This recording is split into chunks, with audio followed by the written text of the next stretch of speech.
paksiw na.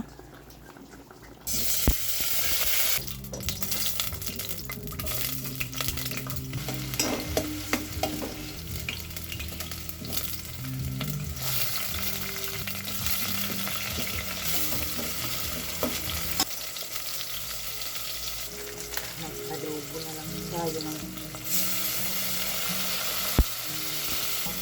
isda na i-adobo na ang salakito.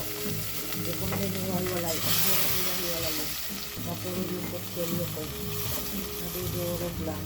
Pag naluto, madaling hiwa-hiwalay yun. Paksiw na.